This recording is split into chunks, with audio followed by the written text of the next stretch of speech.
முதல்வராக இருக்கக்கூடிய தமிழகத்தில் பொற்கால ஆட்சியை வழங்கிக் கொண்டிருக்கின்ற நம்முடைய முதல்வர் தளபதியார் அவர்கள் உள்ளாட்சி தேர்தலை நடத்துவதற்கு திடமாக தேர்தலை நடத்துவதற்கு இந்த அரசு எப்பொழுதும் தயாராக இருக்கிறது என்பதை நம்முடைய மாண்புமிகு உறுப்பினர் அன்பழகன் அவர்கள் இங்கே சொன்னார்கள். உள்ளாட்சி அமைப்புகளுக்கு தேர்தல் நடத்தாமல் தனி அலுவலர்கள் காலத்தை நீடிப்பதாக சொன்னார்கள். இல்லை, உயர்ந்த நோக்கத்தோடு குறிப்பை சொல்கிறேன்.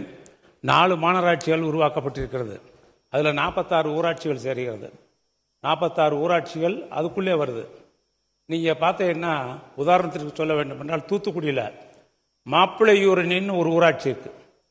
அந்த மாப்பிள்ளையூரணிங்கிறது நம்ம தூத்துக்குடிக்குள்ளே இருக்கு, நகராட்சிக்குள்ளே இருக்கு. இப்போ மாநகராட்சி ஆயிருக்கு. அதில் மக்கள் தொகை எவ்வளோன்னு கேட்டால் 40,000.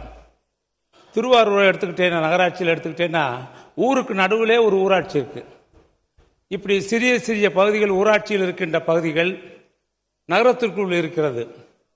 அந்த நகரத்துக்குள் ஏன்னா நம்ம ஊராட்சிகளை குறைத்து 12,525 ஊராட்சி இருக்கு.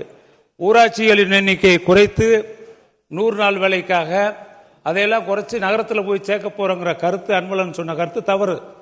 ஏன்னா 395 ஊராட்சிகள் இப்பொழுது நகராட்சிகளாக உயர்த்தப்படுவது, பேராட்சிகளாக உயர்த்தப்படுவது, நகராட்சிகள் மாநகராட்சிகளாக உயர்த்தப்படுவது, இப்படி உயர்த்துகின்ற பொழுது உத்தேசமாக 395 ஊராட்சிகள் சேர்க்கப்படுகிறது. இதில் பகுதியாக சேர்க்கப்படுவது 78 ஊராட்சிகள் தான். பகுதினா ஒரு பிட்டு, அவ்வளவுதான்.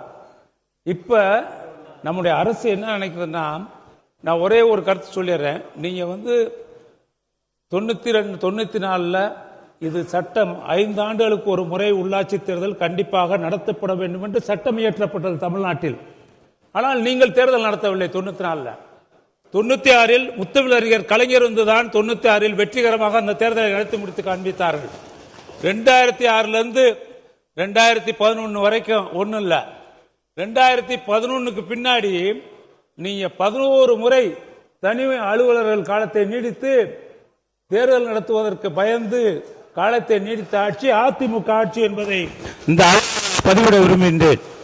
11 முறை காலத்தை நீடிச்சிருக்கேன் தனி அலுவலர் நேரத்தை. ஆனால் நல்ல காரணங்களுக்காக நீண்ட நெடுங்காலமாக 2011 மக்களவை அடிப்படையாக வைத்து அவசியமான நகராட்சி, அவசியமான மாநகராட்சி, சென்னை மாநகராட்சிக்கு அருகாமையில் இருக்கக்கூடிய ஊராட்சிகள், இப்படி தாம்பரம் மாநகராட்சிக்கான அருகில் இருக்கக்கூடிய ஊராட்சிகள், இவைகளெல்லாம் மக்கள் தொகை விரிவடைகிறது.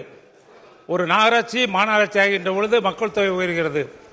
ஒரு பேரூராட்சி நகராட்சி ஆகிற பொழுது அங்கு மக்கள் தொகை உயர்கிறது. அதே போல ஒரு பேரூராட்சி ஊராட்சி பேரூராட்சி ஆகின்ற பொழுது அங்கே மக்கள் தொகை கூடுகின்றது. அப்ப மக்கள் தொகை எல்கை மக்கள் தொகை விரிவடைகின்ற பொழுது அங்கே மறுசீரமைப்பு கண்டிப்பாக வேண்டும். அப்படி மறுசீரமைப்பு அமைக்கின்ற பொழுது வார்டு வரையறைகள் உறுதிப்படுத்தப்பட வேண்டும். அதைத்தான் உயர்நீதிமன்றம் தெளிவாக சொல்லியிருக்கிறது. இதில் அடிப்படை எந்த இது இல்லை. ஆனா ஒன்னே ஒன்று சொல்லிடுறேன், தேர்தல் நடத்துவதற்கு எப்பொழுது வந்தாலும் அதை சந்திக்கக்கூடிய ஒரு முதலமைச்சராக இந்திய திருநாட்டிலே எங்களுடைய தளபதியார் தான் இருப்பார். தேர்தலுக்காக அஞ்ச மாட்டார். 10 முறையில் தேர்தலில் வெற்றி பெற்று தமிழகத்தினுடைய அரசியல் வரலாற்றில் முத்திரை வைத்தவர் எங்களுடைய முதல்வர் அவர்கள். ஆக தேர்தலுக்குலாம் நாங்கள் பயப்பட மாட்டோம்.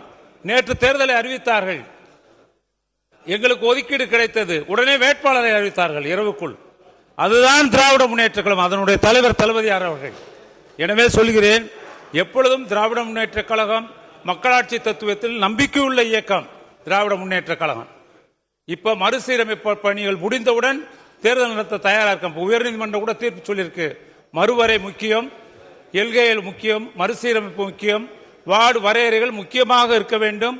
அதே போல நமக்கு இருக்கக்கூடிய இடஒதுக்கீடு, ரிசர்வ் இடஒதுக்கீடு கண்டிப்பாக பின்பற்றப்பட வேண்டும். பழங்குடியினர் நம்முடைய பட்டியலின மக்களுக்கு இடஒதுக்கீடு பின்பற்றப்பட வேண்டும். இந்த உண்மையான உன்னதமான காரணத்திற்காகத்தான் அடிப்படையில் எந்த விதமான இந்த அடிப்படை சட்டத்தில் எதுவும் இல்லை, தற்காலிகம். எப்பொழுதும் தேர்தல் நடத்த இந்த அரசு தயாராக இருக்கிறது. எனவே இந்த திருத்த சட்டத்தை, தனி அலுவலர் நியமன சட்டத்தை இந்த நிறைவேற்றி பெற நான் கேட்டுக்கொள்கிறேன்.